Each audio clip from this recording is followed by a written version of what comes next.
Good morning, and welcome to our fourth of five walk-in-ours hosted by the Maryland Department of Transportation in partnership with the Maryland Department of Planning, held on Thursdays during Walktober, a month-long series of activities and educational events to promote safe walking and walkability.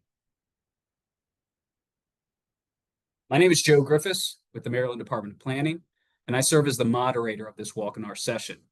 The Maryland Department of Transportation works to advance transportation and land use planning with the goal of supporting vibrant communities, promoting safe transportation options, and connecting all Marylanders to opportunities and to each other.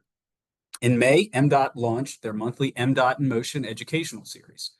MDOT's Walktober walk-in-ours, including today's, align with this series, which brings you timely and important information about active transportation and mobility topics. Please note that this webinar is being recorded and will be posted, along with past webinars, for viewing on MDOT's YouTube channel. Other valuable information on statewide planning initiatives, planning tools, and educational opportunities are also available at mdot.maryland.gov. We encourage you to visit the Office of Active Transportation and Mobility's landing page, where you can subscribe to our newsletter to learn more about our upcoming programs. And finally, it is important to note that the views expressed by the speakers are those of the speaker and not necessarily those of the Maryland Department of Transportation, the Maryland Department of Planning, or the state of Maryland. Now, before I introduce our speakers, we have a short video to thank one of our Walktober legacy partners that we're highlighting today. Prince George's County Department of Public Works and Transportation and the Prince George's County Alumni Chapter of Delta Sigma Theta Sorority INC for their co-hosted Walktober event at the historic Ridgely Rosenwald School. Let's take a quick look at the Prince George's County Department of Public Works and Transportation and the Prince George's County Alumni Chapter of Delta Sigma Theta Walktober event at the historic school and their efforts to promote walking.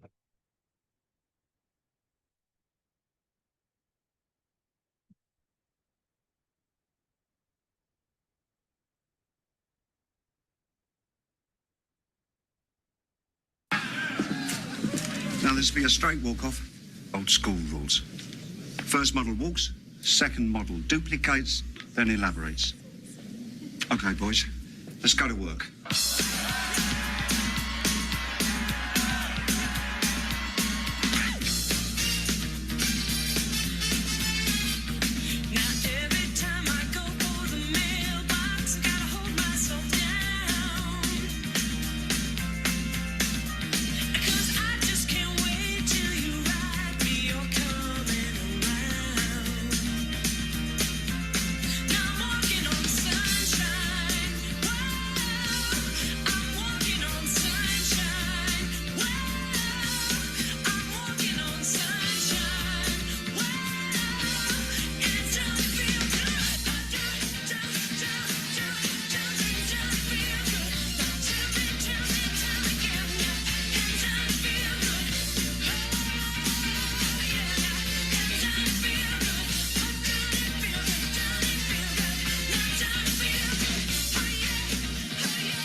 This is not natural, man.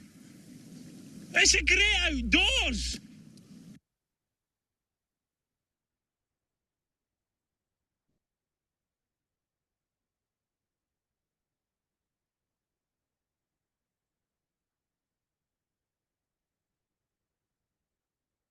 All right, that was fun.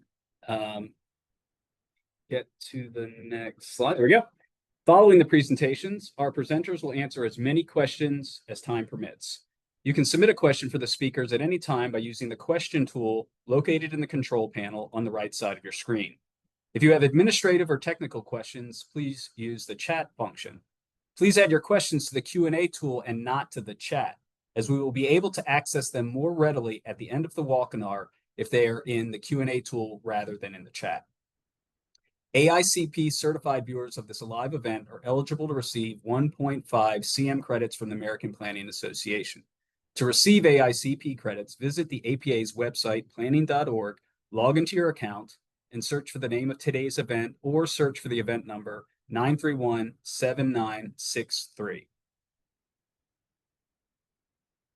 We have an exciting lineup of expert speakers today. First, we'll hear from Tareen Kreppe, President of Safe Kids Worldwide.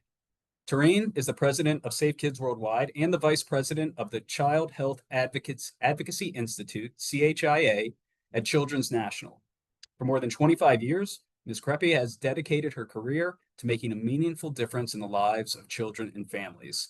Safe Kids Worldwide is a global nonprofit dedicated to protecting kids from preventable injuries and building sustainable systems that support injury prevention. As president, Ms. Kreppe works with partners, donors, legislators, and community leaders around the world to develop and implement strategic initiatives, create partnerships, and inspire behavior change to keep kids safe at home, at school, at play, and on the way. CHAI's mission is to advance policy and system changes to achieve health equity for all children. As vice president, Ms. Kreppe leads efforts to elevate children's policy, strengthen cross-sector collaboration, and ensure that every child, regardless of background, has the opportunity to grow up healthy, safe, and supported.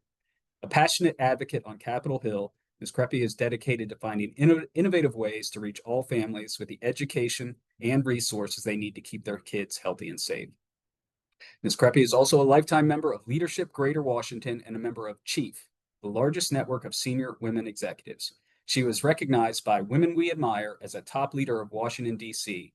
from 2023 to 2025 and named Nonprofit of the Leader of the Year in 2024 and 2025. I'm going to turn it over to you, Tareen. Welcome. Thank you for having me. It's such an honor, and I love that video, especially it was in my county of Prince George's County. And so I'm happy to be here with all of you. I'm going to share my presentation with all of you.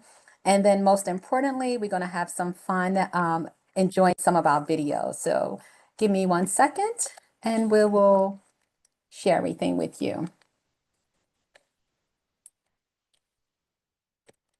1 second here.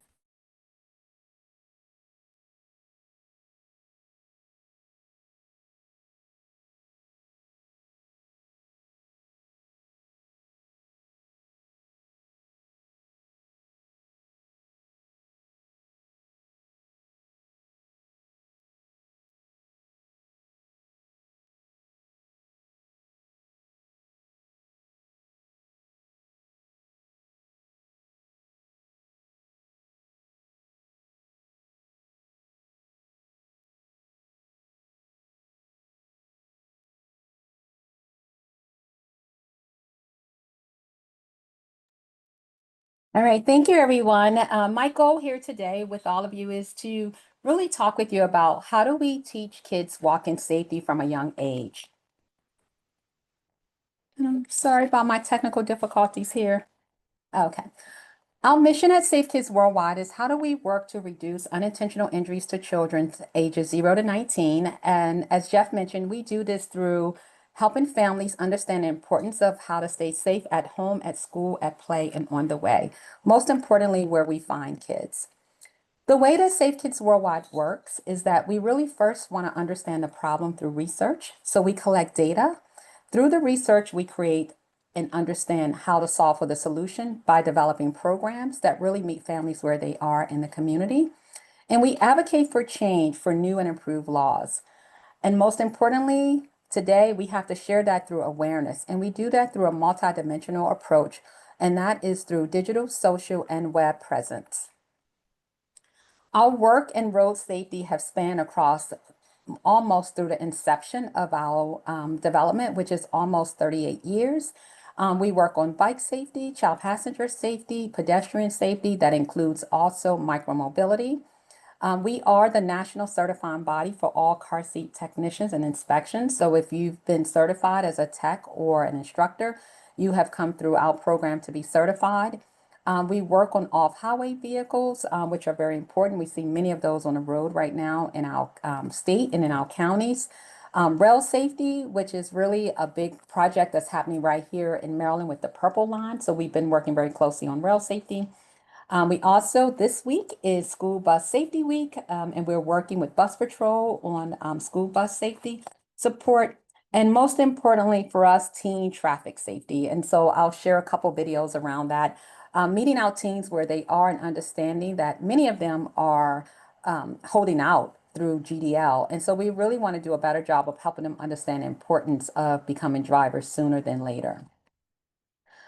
This is just a illustration to show you that with all modes of transportation, we have to be thinking about all the things as we travel through our journeys each and every day. So this illustration really speaks to like what we find in our communities and how we can really make sure that we are paying attention to everyone when we are on the road and all the things that happen in and around our work and the work that we do in walking, biking, and riding.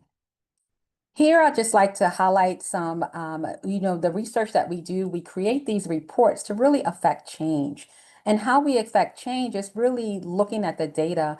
We look at the data on a national, state, and local. And where we work within our network of over 400 coalitions, they're really addressing those issues by their localities.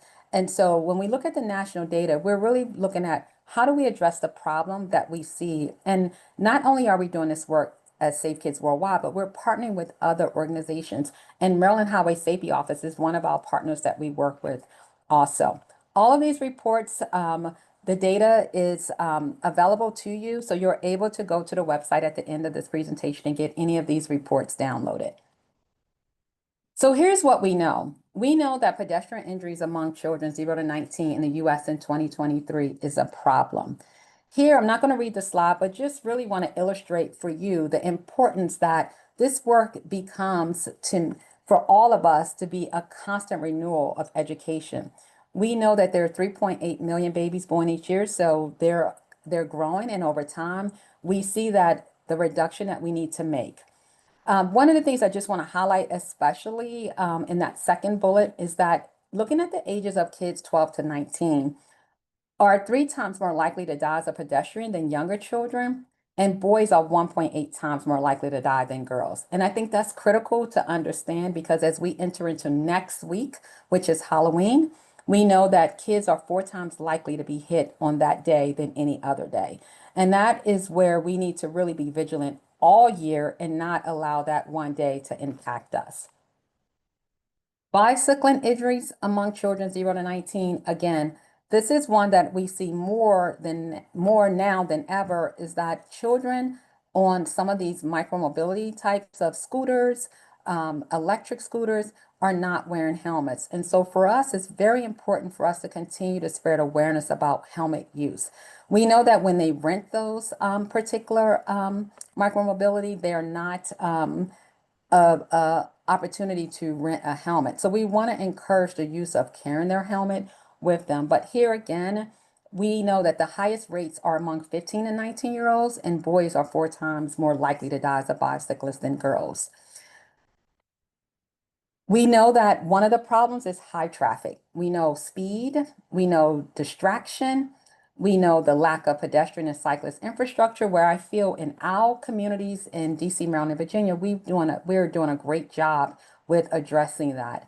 We're sharing the road a lot more with pedestrian and bicyclists than in some of our most rural parts of the community.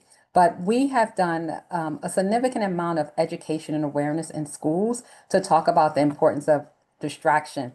Really getting kids to understand that making eye contact with the driver is very important than assuming that the driver sees them. Walking, for us, we've done quite a bit of work at Safe Kids Worldwide as it relates to photo voice and really getting kids to go out and understand their environment, their community, and be able to advocate for change and help us as advocates to really put forth why, if they have better speed limits addressed in their community, why, if they have zebra striping, they understand the importance of how to use the road. And so I want to share with you this video that we did in Baltimore City. And we did this video based on understanding the problem in this particular community at Baltimore's Patterson Park Public Charter School. It'll be silent in the beginning, but it will come on.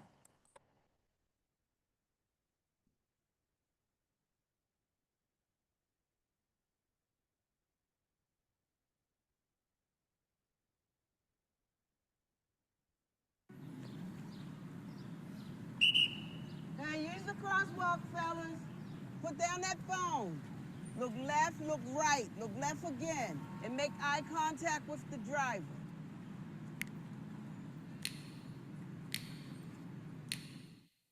Look left, right, left. Look left, right, left. Look left, right, left. When you're crossing the street, cross at the crosswalk. Cross at the crosswalk. Cross at the crosswalk. When you're crossing the street. Put your phone down, keep your head up, or the hospital is where you will end up. This is something that you need there. Don't need any parents to shed a tear.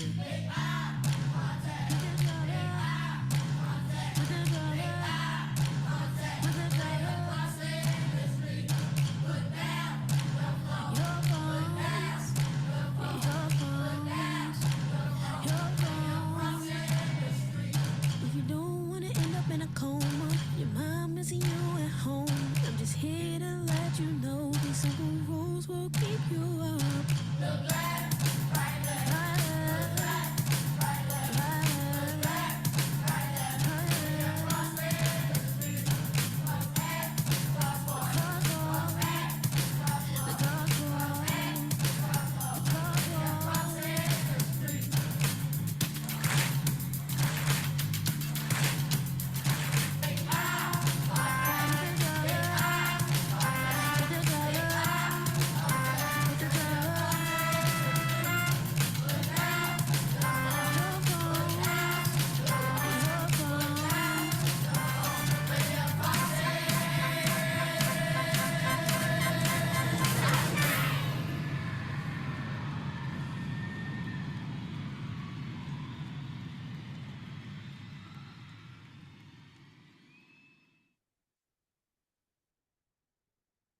And the importance for us for that particular video really spoke to the, most importantly, meeting kids where they are.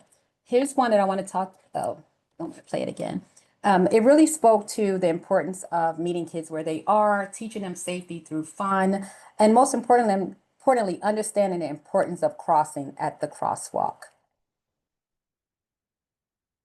Here's another video that we work with teens to really understand, do they understand the importance of taking action against distraction?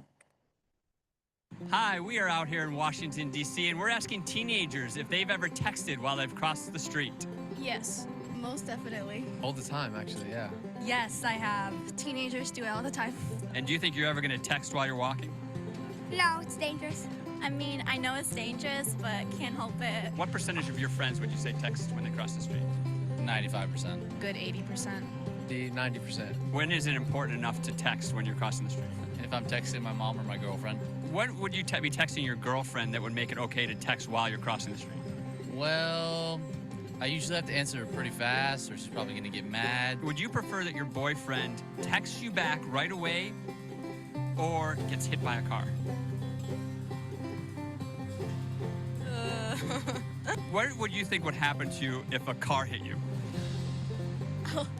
I'll be dead. You think so? Yeah. And is there anything I can say that would get you to stop texting while you're crossing the street? I'd say I'd have to go through the experience. Take away my phone.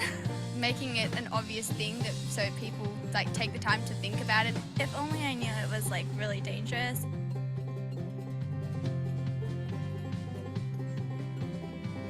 You're really gonna stop just based on this single conversation? Yeah. You're never gonna text again? I mean, it just hit me how bad it actually is. To learn more, visit safekids.org. So from now on, the rule is you don't have to text her when you're crossing the street. Do we all agree on that? Yeah, we do. Yes. I do. This is on camera, too.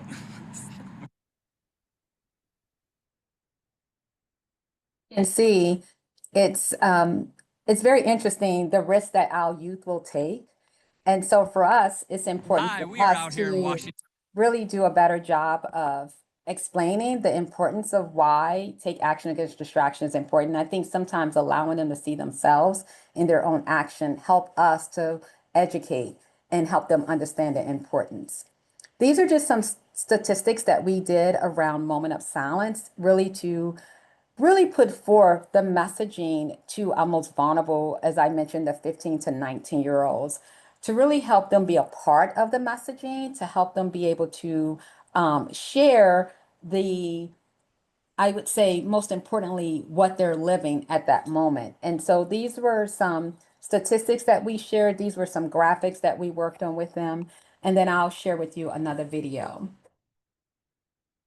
I mean, I read the book, but what do you suppose he means by a 360-degree report? Is he talking about, like, every character? What was going on in Europe at the time? Let's hope he doesn't mean basic economics, government, that stuff. That will take his ages. Hold on.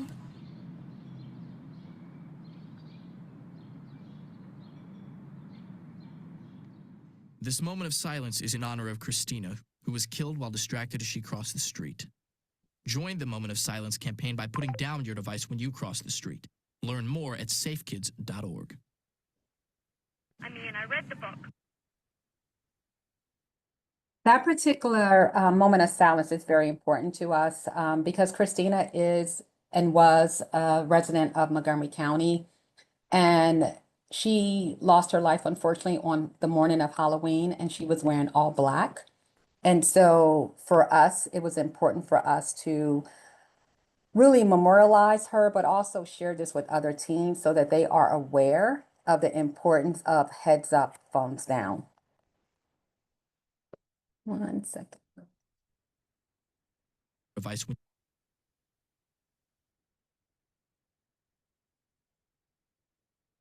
I mean, I read. Sorry about that. Hold on. Trying to get to my next slide here. Give me 1 second.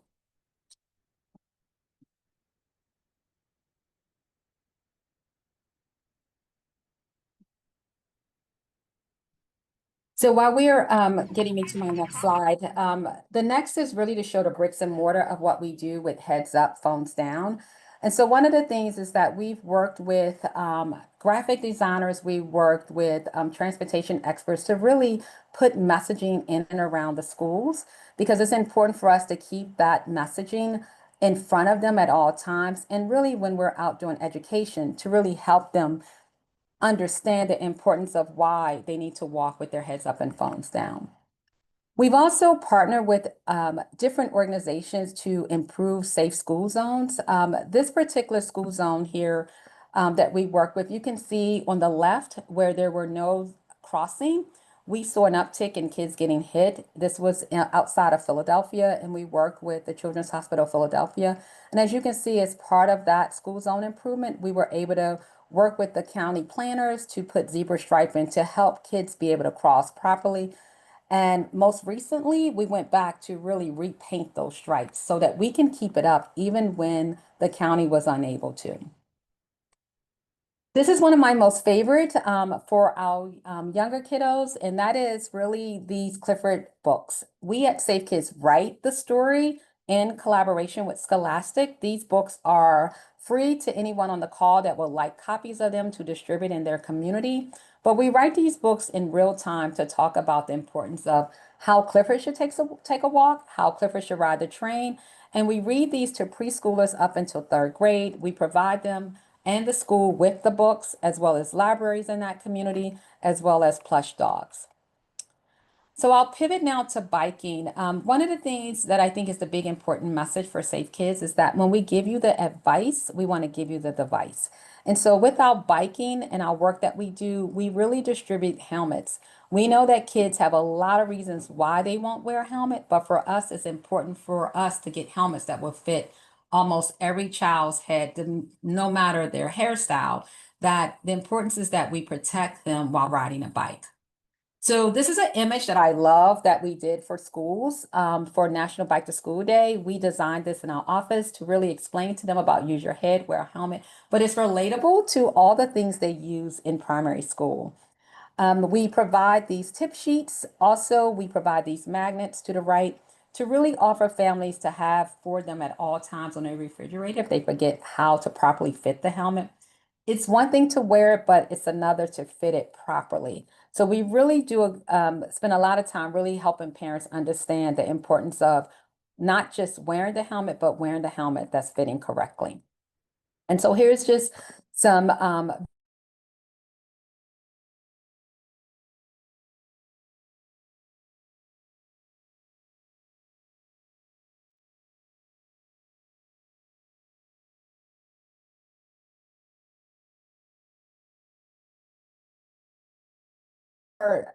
bike skill trainings that we do, really teaching them the rules of the road. We give the kids a bike license, but most importantly, we also help with tuning up their bike. So we partner with different local partners to help them understand not just why they should wear a helmet, but why there are rules on the road for them to understand. Most importantly, keeping their eye on the driver, riding on the sidewalk. But if they should ride in the street, what are those rules for hand signals? This is one of the bigger challenges that we're faced with today with the micromobility. We know that kids are renting scooters. I was just doing an education recently, and I watched the kids out of school rent these scooters, no helmet, no attention to detail and being on the road. And so one of our newest projects is really starting to collect data and understand the importance of use, age for these scooters. How old do you have to be? How are they renting them at such a young age? So we're planning to do some in-depth research around micromobility.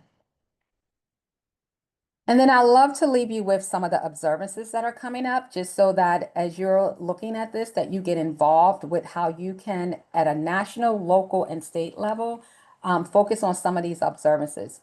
As I mentioned, this is National Bus Safety Week, and so next week will be Halloween. And if you're not already geared up for that, I would encourage you to really find ways in your community to share information about walking safely, biking safely, and most importantly, having families understand the importance that they have to wear something reflective to be seen on Halloween. And then next month is Injury Prevention Day on November 18th. We are encouraging everyone to really spread awareness during that time, to really talk about the work that they're doing as it relates to road safety. And with that, sorry for my technical difficulties, but thank you so much. And if you want any of the videos, any of the materials or collateral, feel free to email me at tcreppy@safekids.org. Thank you, and I enjoyed being with you this morning.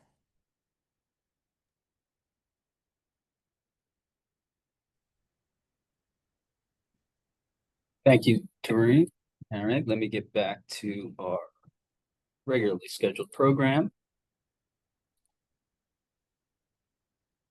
All right, now we'll hear from Cynthia Spriggs, Program Manager for Pedestrian Bicycle Speed Aggressive Driving at MDOT's MVA's Highway Safety. Cynthia is the Program Manager, as I just mentioned, in MDOT MVA's Highway Safety Office. As a program manager, Cynthia oversees several highway safety grants focusing on pedestrian, bicycle, and speed safety programs. Cynthia is a child passenger safety technician, as well as a car fit technician. She is passionate about keeping our vulnerable population safe while traveling, whether it is by car, walking, or rolling. Cynthia is a retired Baltimore County police officer. During her tenure as an officer, Cynthia worked patrol, outreach, and traffic management. One of her favorite things to do as an officer was traffic safety outreach to the young citizens within the community. Thank you, Cynthia.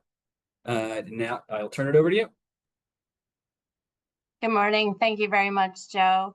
And thank you everyone for joining us today. A big thanks to Taurine.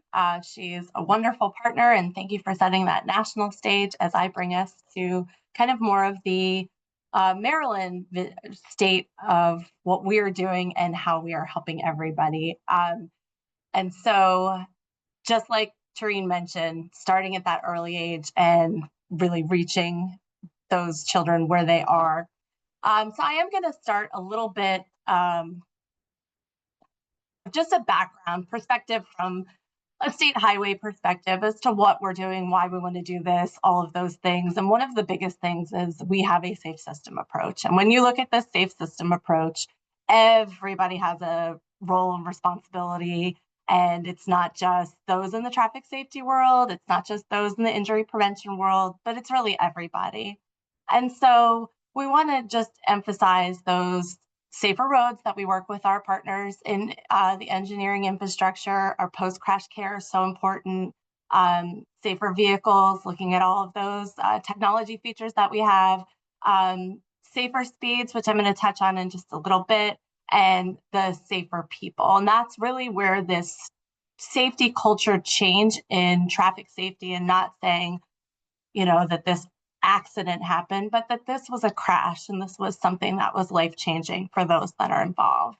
And so as I mentioned, the safer speeds, I just want to show this as perspective.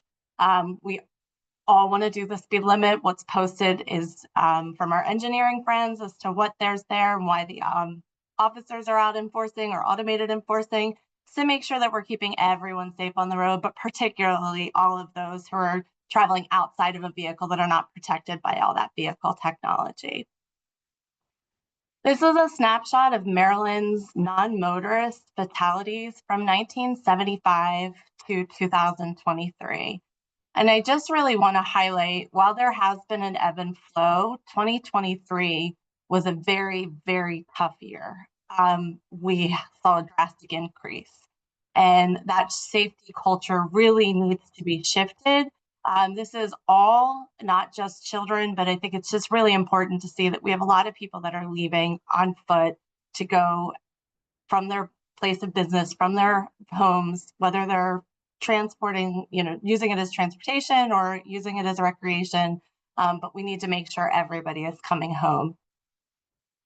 And so with that, I know Taureen touched on this a little bit. The Governor's Highway Safety Association has seen some of those dangerous trends. One of them, and this is just quite an impactful picture when you look about it, we have a lot of very large vehicles now. If you even look 10, 15 years ago, our vehicles were not quite as big and bulky. And now when you have these vehicles, you have a whole plethora of children sitting there. And if you're in the driver's seat or even the passenger seat, you can't see those children. And so it's really important, even if they were standing up. I have 4 children and my youngest is 7. And we talk about this a lot, how he's really small and he can't be seen. And I'm an avid runner. I've run plenty of times where I have been in a crosswalk and a vehicle is even at the stop waiting for me, and it's right up to my shoulder. And it's very concerning, but we want to make sure that we're teaching that they are a lot smaller and need to really keep eye out. Lack of sidewalks and lack of lighting are also things. I know there's a lot of things that we and Maryland have been doing to help with that, which is wonderful, but it's something to note when we know that sometimes dark clothing is just what's in fashion and what we wear, but any little thing that we can do, teaching, we all have cell phones, turn that flashlight on if you're in a dark area while you have your cell phone out is a good thing to pass along. And then I did talk about the increase in speed, but we've really seen coming out of the pandemic, we had a huge speed increase in the pandemic, and it seems to just keep going. And we just need to make sure that we're really talking to our families and friends about why it's so important to keep those vehicle speeds down. But into all the fun things that we get to do at the Highway Safety Office and talking about, going to where people are. So we get invited to a lot of back to school events, fall festivals, spring fest, all kinds of things where we get to go meet people where they are. You see, we have this fun little crosswalk mat. It actually has little feet on there, and that's reinforcing that safety message to use crosswalks when they're available. And it's also that kind of teaching points to parents.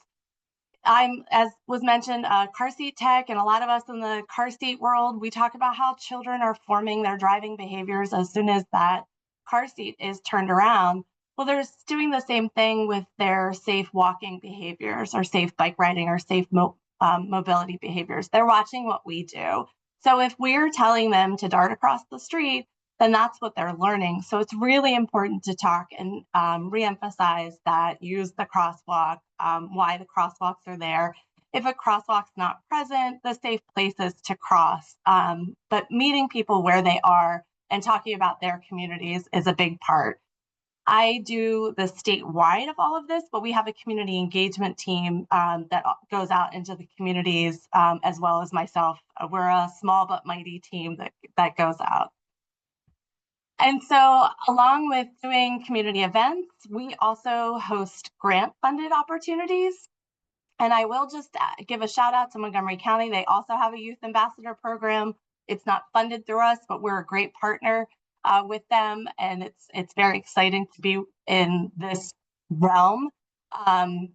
teens really have a lot to say. They really have a lot that they want to get out. The Washington Area Bicycle Association began a grant-funded Youth Ambassador Vision Zero program with us in the Prince George's County region about 3 years ago. They started with 4 youth. Last year, they went to 6 youth. This year, we're hopeful that they will have 10. So this program just continues to evolve, and it's become very popular in the high schools that they really want to make change in their community. And over the last 2 years, talking to the youth and listening to their perspective and to see how they can garner that change within their community has been very eye-opening. They see things obviously differently. They're younger. They have grown up in worlds different than we have. So it's been really great.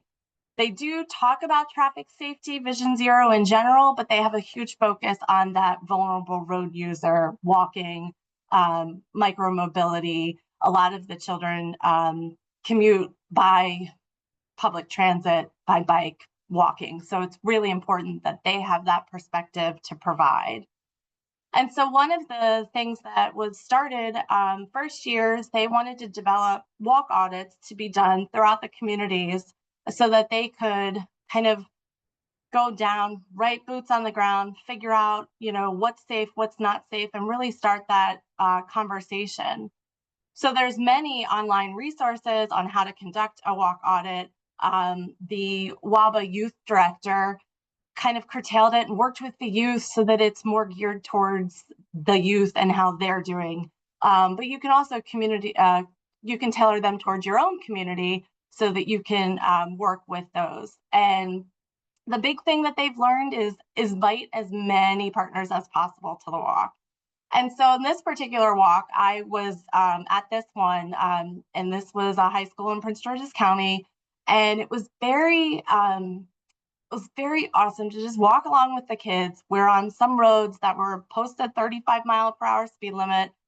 As a retired officer, I can tell you they were not going 35 miles per hour. And we as the adults were kind of a little bit more like, ooh, whereas the kids are used to these speeds and their reactions were different. So it was very interesting to see how the adults perceived some of the things and then the teens perceived some. But the most important thing is document. So WABA's youth have QR codes so that the kids can fill out this information on their phones after the walk. We stop and document so that there's no distracted walking. We talk about safe things as we're going through. And whether they are just walking or driving, it's a great way to develop those skills that they'll need. But share it. So once you have that documentation, get that in and then share it to your community partners, to your local DOT, to your state DOT, to your politicians, to your school board. It's really important that everybody knows what information is being captured or what's being observed while you're out there. So year 2, WABA partnered with the Neighborhood Design Center to really go through a more in-depth, going over some before and afters of some designs and how intersections have changed, to talk about what, is some good infrastructure with some infrastructure that might need improvement. And then we went and we did a hands-on, just the 6 youth, the neighborhood design staff, WABA staff, and MDOT staff. And we went through and just did kind of a mini walk audit. That really empowered the teams to go forward and to put together their own walk audits. So this is the flyer from Northwestern's walk audit. They actually chose to do it out of the library instead of the school. So there's a teen group that meets in the evenings, and it was a better way to kind of engage more. And so they went and did the walk there, and they had representatives from the council as well as from other disciplines, which again is just a really good thing to see how teens are perceiving this and what they feel that can be added to safety. And then you kind of get to, again, meet them where they are at, where they're walking. The other youth in the program, they did them at their high schools. We went to one of the high schools and they noted that their high school did not have a safety speed camera, but the elementary school that was about a half mile down the road did. So they were observing things in the way that they were and documenting them all to share. So it's a really good way to get a conversation going with the teens, and then they can talk and find out where they need to get the information going. And so that's kind of our teens and our youth, and they have a great voice, and hopefully they're sharing it with whatever young children that they have in their lives. But one of the big things that we do, and of course it being Pedestrian Safety Month, is the Walk, Roll, Bike to School. This is not just focused on Pedestrian Safety Month. This can happen at any time, but we know that our big International Walk to School Day just occurred. And a lot of people are doing a lot of walks throughout the month of October just to keep that momentum. So we partner a lot with different schools. And I will say one of the biggest things is find the cheerleader. So this happened to be the cheerleader for Woodside Elementary in Anne Arundel County. We connected, and it was such an exciting thing to be able to get those state, local partners together. We engaged the school, we engaged, again, the local leaders, we engaged with the DOT. It's really all about those multi-disciplines coming together to really see all angles. I will say I went to another one recently that was we partnered with the PTA. They're excellent partners. You can probably find a good cheerleader in there too. The easiest thing though is start with a school connection. I'm very fortunate that we have a lot of amazing partners throughout the state. I know Montgomery County, Dwan's going to talk a little bit more. Prince George's County is on the call. We've got, I could really go through and probably name somebody in just about every county that I've got a really good connection with that helps us get into different locations that really need a little bit more education or a little bit more encouragement for us to meet with the kids. And so what do we do? This was the very first one I attended when I started in the Highway Safety Office a few years ago. My coworker, Mike Baumgartner, and I went down and joined Dwan and his team. An amazing walk to school, really encouraging everybody to walk safe, be bright, handed out vests. It was a great time. But again, you see in this one picture, it's a lot of support. It really takes a lot of people. And you can do it with just a few. It doesn't have to be a big one, but it's just important that you have that support and resources throughout. We went last year with the help of the Department of Public Works and Transportation Vision Zero team and their pedestrian and bicycle group to go down to a school in Prince George's County. And this was an important lesson for us because we got to talk to the school coordinators that we were working with, and they had a different plan on how they wanted to do their walk to school. And there were some things that were maybe not the best practices. And so we really got to have a really good conversation with the school and the administration on what the best practices and how to teach walking, even with a large group, on a really intimate level, to show that this is the safest way. Even with a large group, you can still make it work. And so we had a little kind of pre-walk talk, and we had members from the Maryland Department of Transportation, the Secretary's office, the Motor Vehicle Administration. It was State Highways. It was a nice big group that went down to support. But we really wanted to emphasize children, again, they learn by watching. So we need to make sure that we're staying on the sidewalks. We need to make sure that we're using the crosswalks. We need to make sure that we're staying alert, staying focused, as bright colored as we can. And you can see on the one picture, it wasn't just walkers. This is walk, roll, bike. So we have a lot of that multimodal shift as you see coming in through different modes. But it's really important to just encourage that kind of morning, that morning walk, that morning exercise engagement. It really helps the kids not just learn traffic safety, but it helps them in school as well. And then recently, again, with the Woodside, we were there, and the one table you can see in the back, that's again, some of our colleagues from the Secretary's office providing the information that we have and that they have, with lights, with different educational materials that they can take home to their families. One of the things that I'm most honored to go out and work with schools is Cheswick the Crab and the Safe Summer. This is our Ocean City mascot. For those who are Maryland residents, Ocean City had a spike in unfortunate tragedies and loss.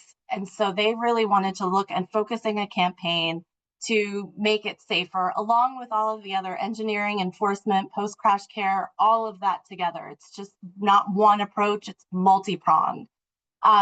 They developed this crab mascot.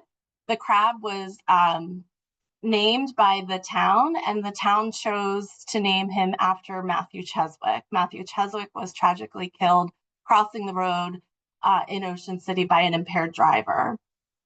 After Cheswick was created, the campaign was created, and then Matthew's father, Christopher Cheswick, wrote a children's book. This children's book teaches walking smart, biking smart, and driving smart. So we've been very fortunate whenever we go to a school for a walk to school day or this is not something that's just for a walk to school day. This is something that's very important and can be done at any time with or without the crab mascot. The book has a lot of really good learning points. And so it's an elementary pre-K level book with a lot of really important safety messages. And you can see here's just a snapshot of some of the many things that we've done. It's really, when that book is read, it has a lot of excellent things, but one of the things that we really try to do is, as we're reading it, not just read the book and walk away, ask questions, find out what they got out of it, and really kind of engage with them. And you would be surprised how many kids are very, very quick to tell what their parents are not doing properly behind the wheel. So we can kind of help empower them to say, I feel safe when you drive the speed limit. Again, my little guy, he likes to read my dash and then look at the street signs. So they're learning constantly as we are going about our daily lives. And so we partner with schools for Walk to Schools, Roll to Schools days, but we also, one of the things that we are in our third year of planning for is Read Across America Week, which is the very first week in March. And you can see the pictures and a few slides before was the MBA's administrator, Ms. Nizer. She comes with us, and it's very important and powerful. And we engage with all of the partners in the community. The one picture with Administrator Nizer and the crab, we also have 2 Ocean City police officers. So they got to take turns reading the book. So not only did they hear from the administrator of the MVA, but they got to hear from local police officers that they'll see in their community. And they got to really talk about some of the things, which was really engaging to, again, listen to the kids. And of course, you know, whenever a mascot comes, everybody's excited. And then I know Juan will probably have some more to talk about his wonderful mascot, Zeal. But Zeal and Cheswick have had a lot of fun times together. This was just one of the walk to school days, but during Read Across America Week, where we partnered with and had Zeal and Cheswick together for the children. And so the Read Across America program is, we take it to the Read Across Maryland, and we, from Ocean City to the mountains, north and south, we focus again on reaching out to those partners because they're very critical in everything that we do. We can't do it without collaboration. And we really try to go to those places that really need the assistance with their high injury networks to make sure we're reaching and changing that culture at the right level. And so I can drop a link, but we do have a PDF version of the book. So you can go ahead and pull that up. But Cheswick always says, walk smart, drive smart, bike smart. And even though it may be the safe summer, again, we reiterate, it's really important, not just on vacation, but every time that you're out and about, to be safe as possible. And then to make sure that we're really getting that message down, we did create a resource for parents and teachers. Again, this is along with our link that you can find. And we have an activity book as well that can be kind of reiterated for all of those children for those continued lessons. So I will drop that in. And I just quickly mentioned, I know that Taureen talked about the Clifford book, but I have been invited back to a few schools. We've done Read Across America, and I've been fortunate enough to take Clifford out. So it really is a great partnership from Safe Kids Worldwide to all of our locals. And if you have any questions, please do not hesitate to reach out to me, and I will drop the link in the chat for the Cheswick information. Thank you all so very much.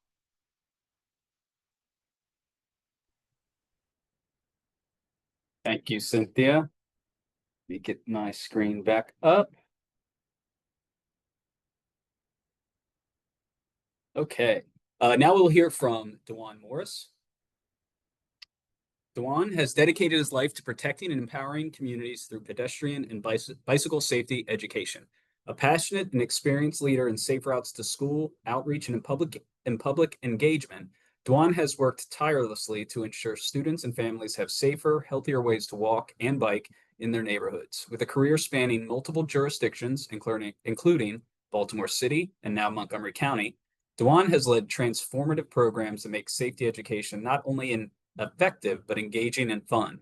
His innovative approach has brought life to initiatives like Walking Wednesdays, bike rodeos, pedestrian safety art contests, and Montgomery County's first ever Safety Day. These programs aren't just events, they're movements that inspire students, teachers, and entire communities to embrace safe, active transportation. In 2024 alone, Dewan and his team partnered with 47 schools, distributed over 800 free helmets, participated in 259 outreach events, and reached more than 80,000 residents. Behind every number is a story of connection, prevention, and lives made safer. Welcome, Dewan. Thank you, Joe. Good morning, everyone. I appreciate being invited here to speak about my favorite subject, traffic safety. Taureen and Cynthia, thank you so much for your wonderful presentation. Taureen, you gave kind of like that national perspective and handed it over to Cynthia to give that local perspective, the state perspective. And here I am, and we'll talk a little bit about what we can do locally to make sure that we're preventing injuries and saving lives. Just give me 1 second. Well, good morning again, everyone. I'm Dewan Morris, and I'm a planning specialist with the Montgomery County Department of Transportation, and also I'm a Safe Routes to School coordinator. And we're going to talk a little bit today about what we can do to keep children safe and educate our children when it comes to being aware about traffic safety through a Safe Routes to School program. So those of you that know, or if you don't know, Safe Routes to School is a national program that encourages students to walk and bike to school. And the program really aims to reduce traffic and enhance safety, and also improve the children's health through walking and biking and rolling to school. And when you come to Safe Routes to School program, it's not just local jurisdictions holding Safe Routes to School, but it's a family event where families, schools, and communities come together to really push Safe Routes to School and really encourage students to change their behavior and be more aware and be more safe. As you can see, it's not just in your local communities, but outside of your communities, people will come and really try to push Safe Routes to School to make sure we educate these young students. This picture right here on the top hand in the right, his name is Sterling. Sterling is from Falls Church, Virginia.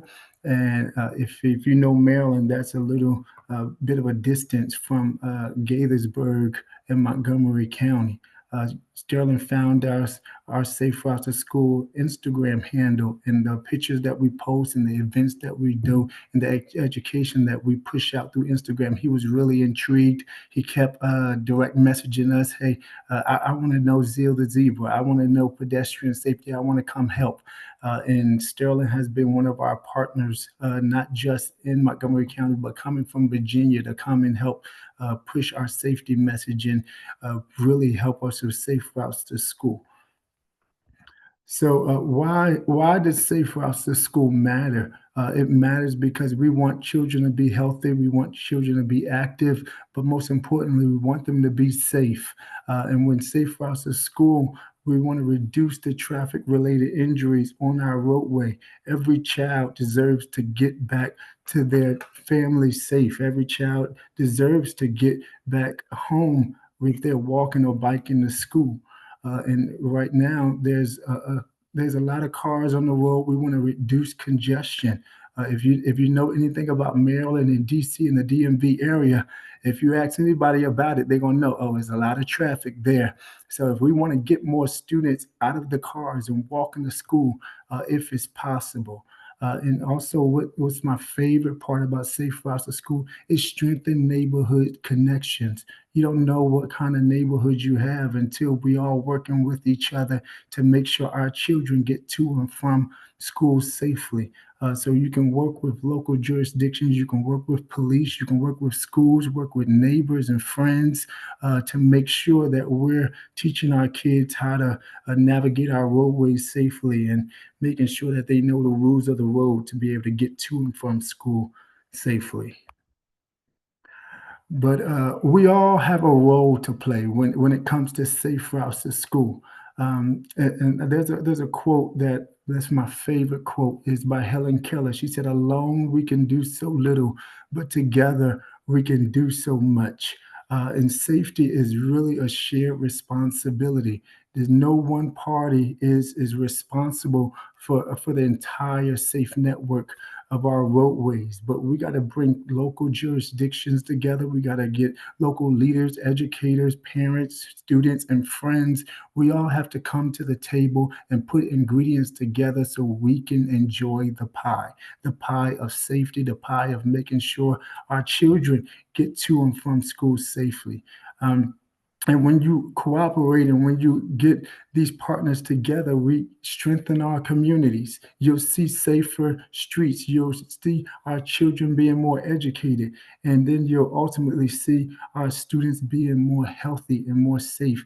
One thing about when you're walking and biking, students, it can decrease the risk of obesity. So there's a health crisis that can be addressed if we just come together within the Safe Routes to School as well. And small actions by just these individuals, everybody that come to the table, we can really make a big impact together. We just have to come together and do our part. As you can see, we have our capital projects manager in this photo where we were in a neighborhood. There is some concern about safety. But what we as engineers and planners, we might have one perspective, but we need to go to the source. You can't just sit behind a computer. You can't sit behind a Teams message. You can't sit behind Google Maps to try to figure out what's going on. You need to go where the people are. We went to this community. We invited the HOA. We invited the neighborhood and said, come look at what we have. Look at what we're seeing. Is it matching up for what's happening in your neighborhood? So we do a walkability study where we figure out where students are walking, is it safe, and what we can do as planners and engineers to make it more safe for students walking, biking, and rolling to school. So every year we have 15 schools that we do this walkability study at. We go to back to school nights, we go to the neighborhood, collect feedback, and based on that feedback, we come and do engineering improvements and also education so students can be more safe while they're walking and biking to school. So there's, like I said, with Safe Routes to School, there's partners that power the Safe Routes to School. When it comes to the Safe Routes to School engine, it's not just one local jurisdiction. It's not just the local government that needs to power it. you need partners. So if you are a Safe Routes to School coordinator on this call, if you want to be a coordinator, if you want to start a Safe Routes to School in your neighborhood, in your local school, you need partners. That is what's going to sustain your program. That's what's going to power your program. And that is what's going to make your program ultimately successful. Like I said, Helen Keller said, alone we can do so little, but together you all can do so much. So if you are a Safe Routes to School coordinator, you want to partner with local school staff. This is one of your major partners when you want to figure out what students are experiencing, what students know, what they feel comfortable with, what they need. School staff is going to know it. They are on the ground running and they know what kind of support their students need. So really school staff and administrators are so important in your Safe Routes to School toolbox.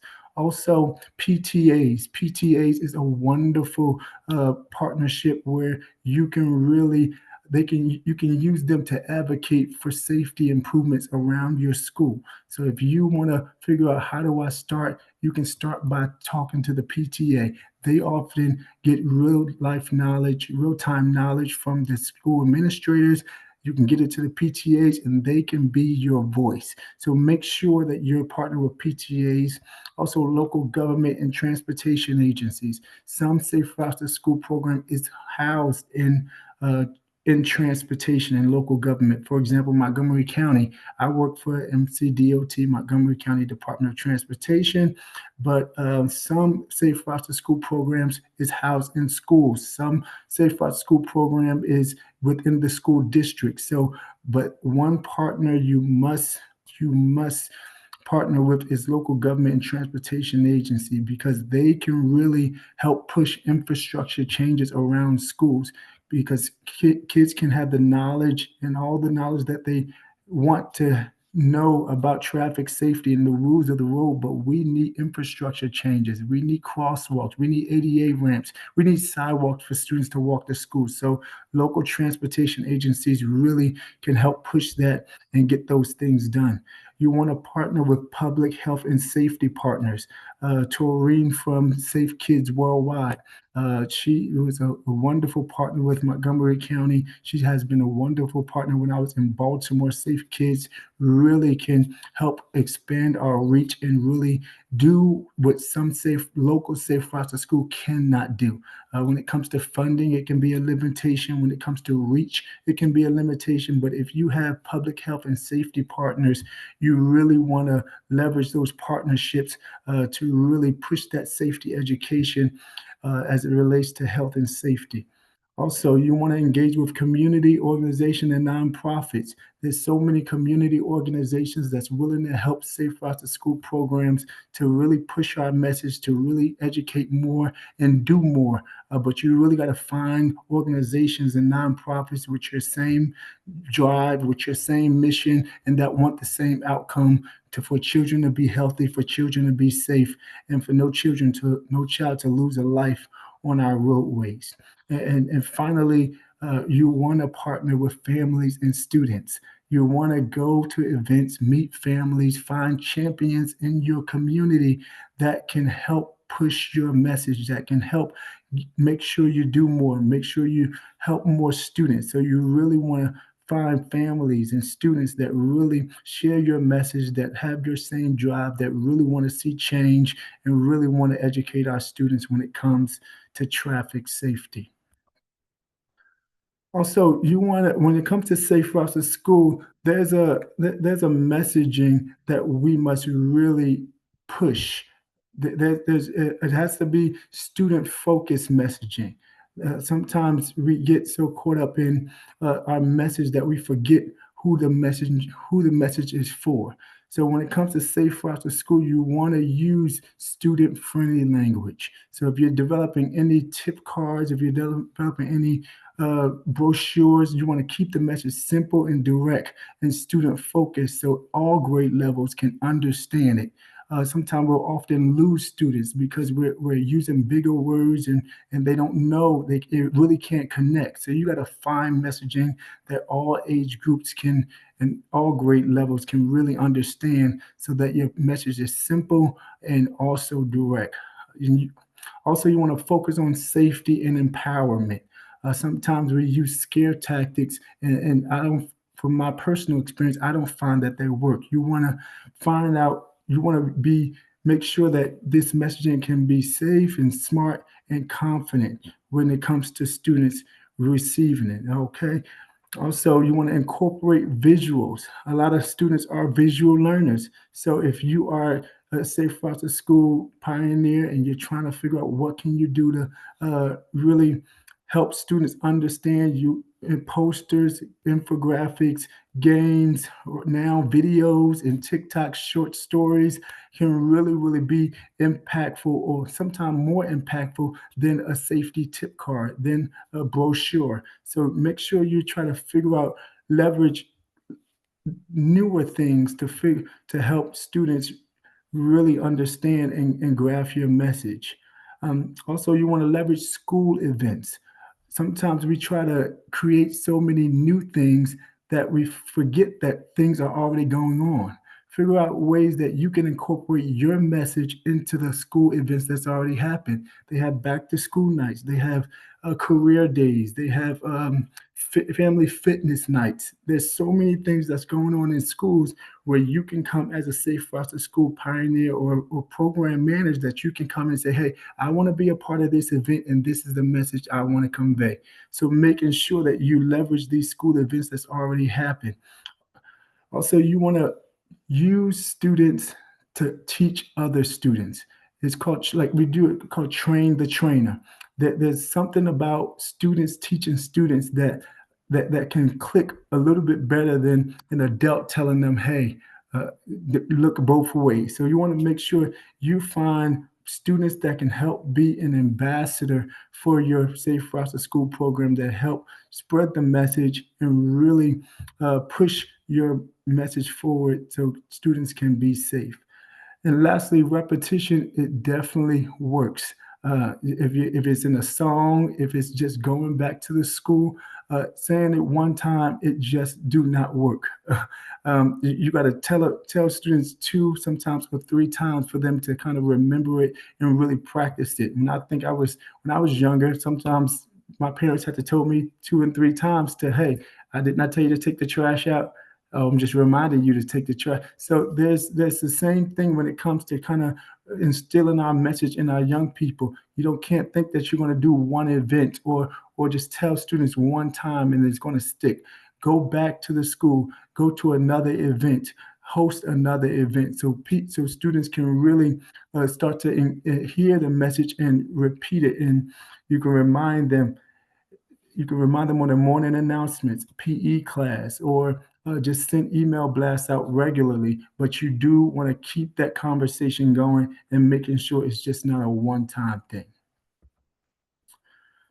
So if you are a parent, when it comes to Safe Routes to School, you have a role too. You don't have to be a coordinator, you don't have to be a school, but you can be you can be a parent of a child that you want your child to be safe and want other children to be safe as well.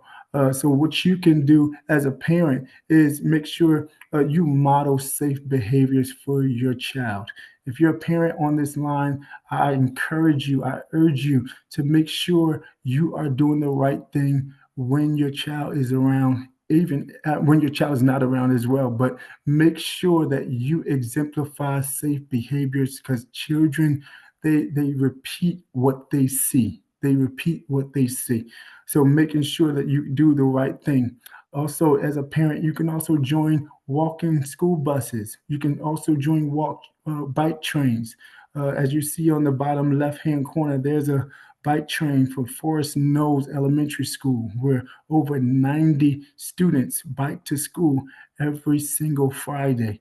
We had the privilege of hosting our Bike to School Day that last year, where we had 180 students bike to school on Bike to School Day. It was an amazing experience, something I've never experienced in my entire career, where that many students biked at once. So if you are a parent, if you are passionate about student safety, whether it's biking or walking, create a walking school bus, create a bike train, get others on your get other partners involved so you can really advocate for your students.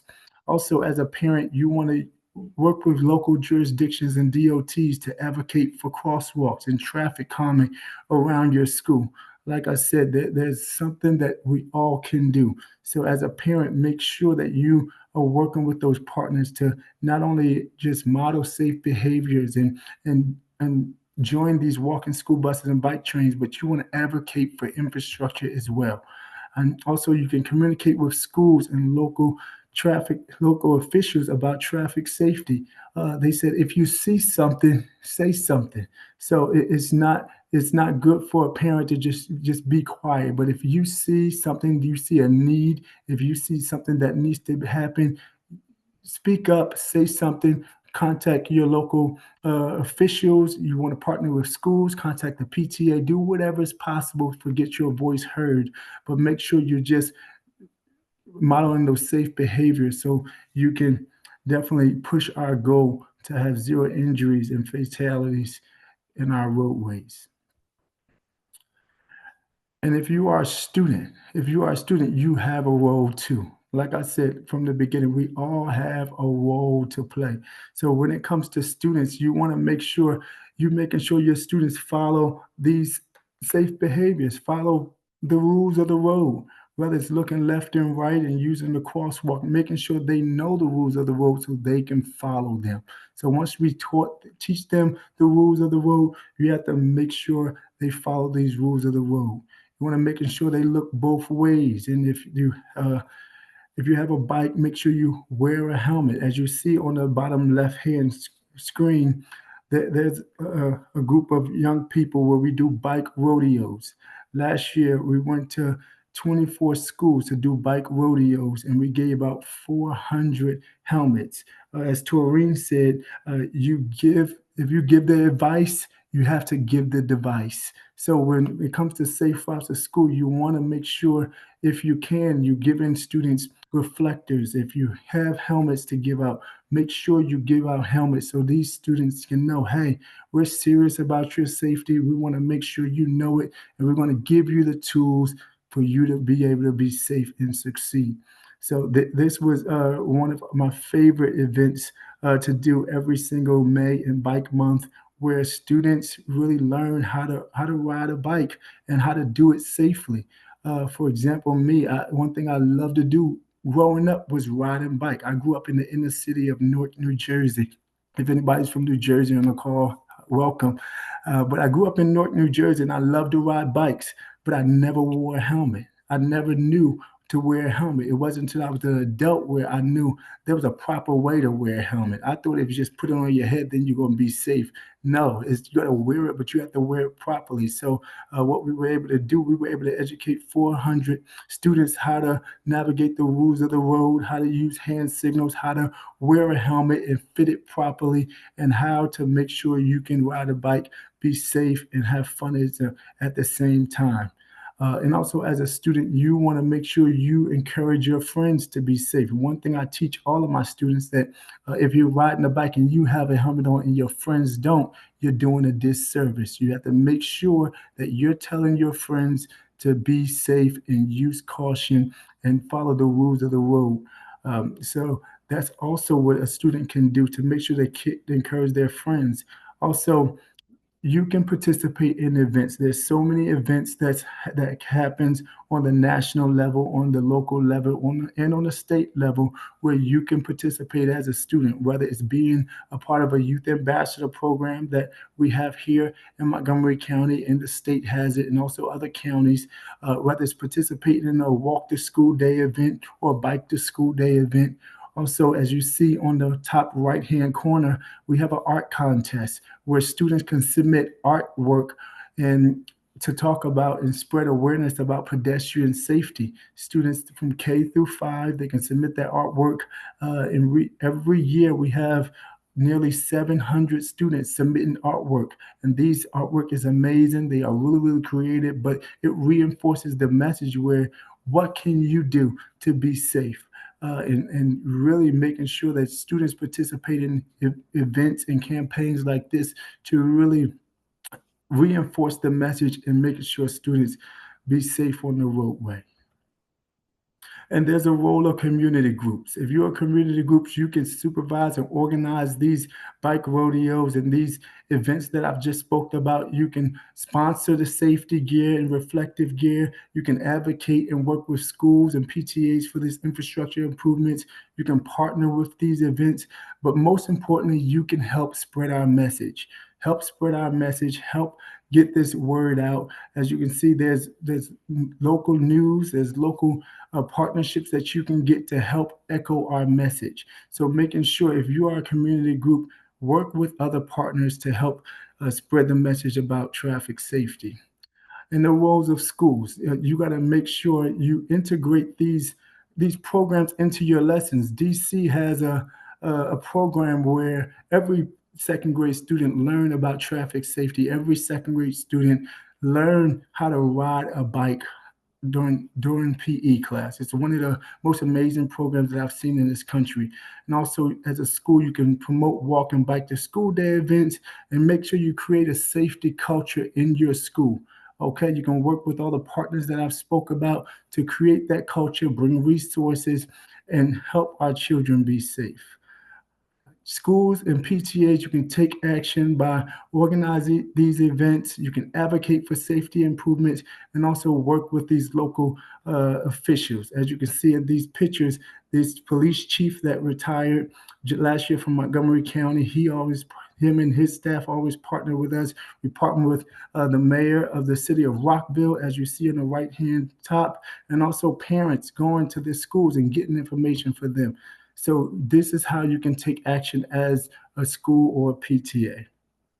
So this is the steps that we can have for our community. As you see, Cheswick the Crab and our MVA administrator, we came Read Across America with last year, and every year that's a wonderful partnership. You can also conduct walkability audits. You can collaborate with these local officials and PTA, and make sure you hold these regular events and apply for infrastructure grants through our transportation alternatives program. So if you are a community, you might not have the funding, but there's funding out there. You might not have the bandwidth, but there's partners out there, but you have a voice.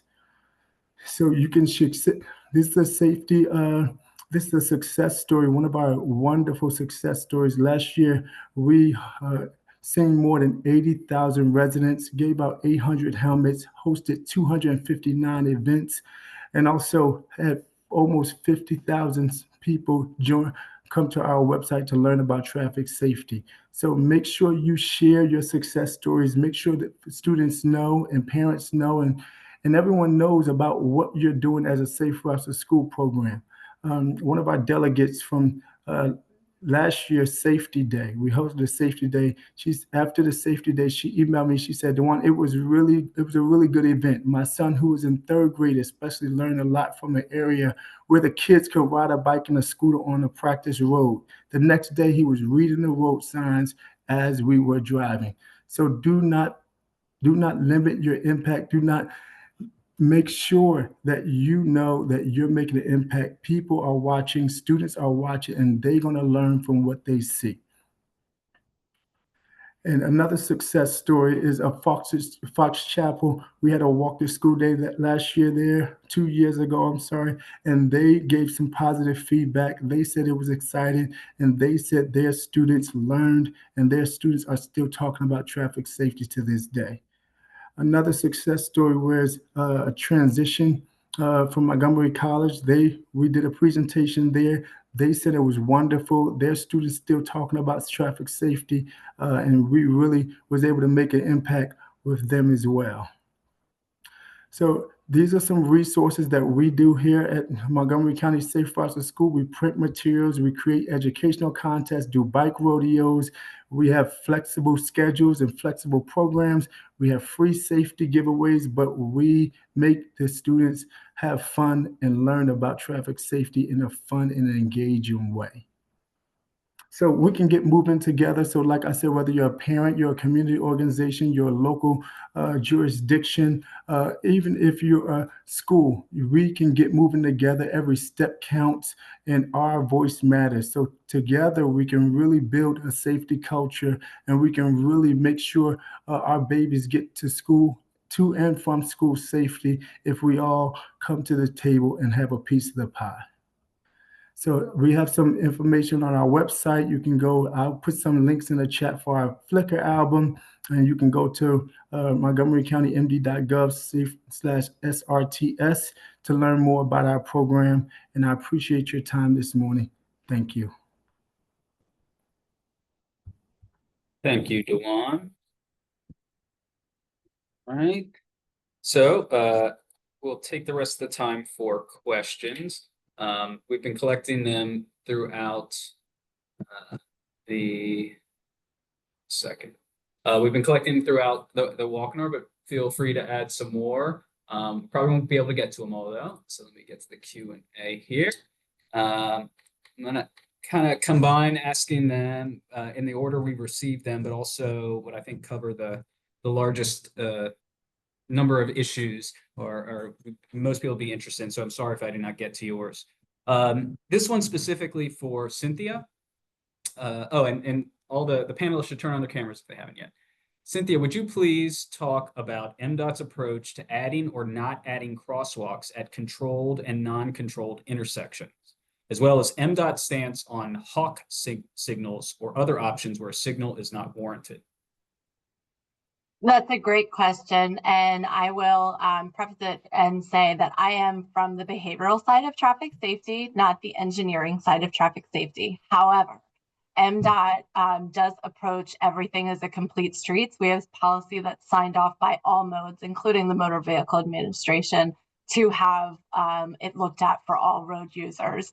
So when that question would be something for the State Highway Administration, and they have to go by guidance of the national MUTCD and the state MUTCD. That's the manual on, see, this is, I'm not an engineer, but it's the manual essentially that they go to for all things related to how things are engineered. So I can drop my email in the chat if you'd like to be directed to somebody at State Highway Administration for their exact rulings on when and how they put that on.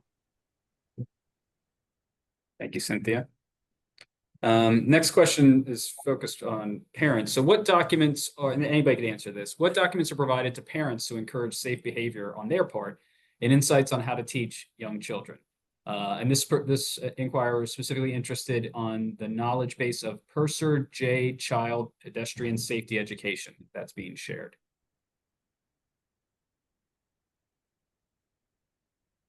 Anybody can answer this one if they have thoughts on how education for parents. Yeah, thank you. So one of the things that Safe Kids Worldwide does is that based on the research that we collect, we do focus groups, we do intercepts where we learn better from parents, their knowledge, attitudes, and behaviors. And we work towards generating materials that address that particular area of concerns of parents or better comprehension of understanding what we're trying to convey. And so some of our materials are really done in a proprietary manner for a particular community. We developed a year ago the Safe Kids Injury Risk Index that looked at zip code tabulation through data to really look at the injuries and fatalities in communities to really drive materials to address what was happening in those communities. More general materials that we develop is based on research, and it's all done through evidence-based. Thank you, Tareen.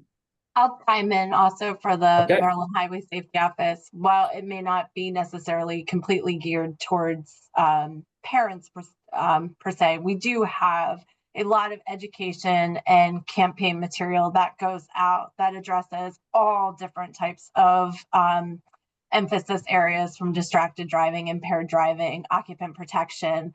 And when we are out and when we're with our partners, we are getting that information out. Another, I've kind of referred back to some car seat stuff. When we're talking to them about putting their car seats in properly and teaching them how to install, we're also talking about their safe practices as the parent.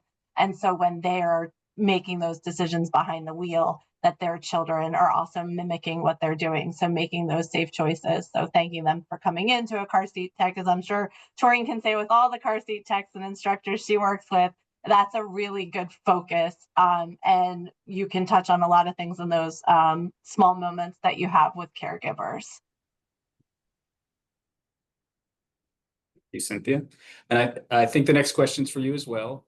What walk audit guide did you use with the teens? This person's looking for a simplified walk audit format for non-engineers. So WABA did create their own AARP, Safe Routes to School. There's a number of different ones that have kind of non-engineer based walk audits that you can tailor down towards your community or your needs. If you would like to directly be put into contact with the WABA staff on what they use and how they've put together theirs, I'm more than happy to make the connection and you can find out where they've pulled their information. Thank you, Cynthia. And this question could be for anybody and everybody. Have studies shown any relationship between reduced collisions and temporary one-way local streets abutting schools during student arrival and dismissal times? Is it safer to only permit traffic flow in one direction on small local roads near schools? Basically, an enhanced school zone during peak young pedestrian times. Technical question.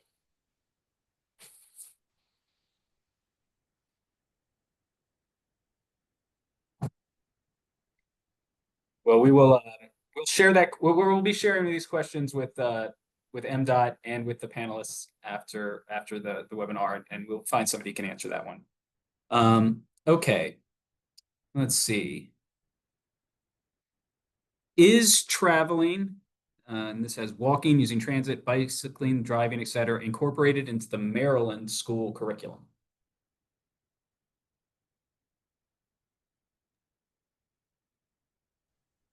I did not have the Maryland curriculum memorized entirely, but if I recall correctly, there is some very brief portions in K through second where it's addressed in PE.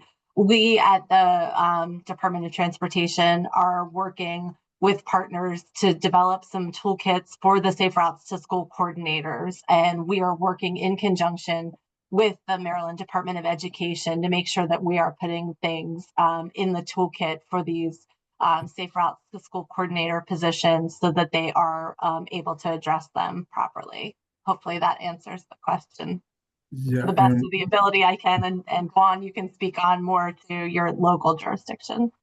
Yeah, with Montgomery County, I'm not aware that traveling is incorporated in the curriculum, but I know through our Vision Zero program and action plan that we're working to try to get traveling and traffic safety education incorporated within the driver's ed. So, students can take driver's ed and get their license in high school.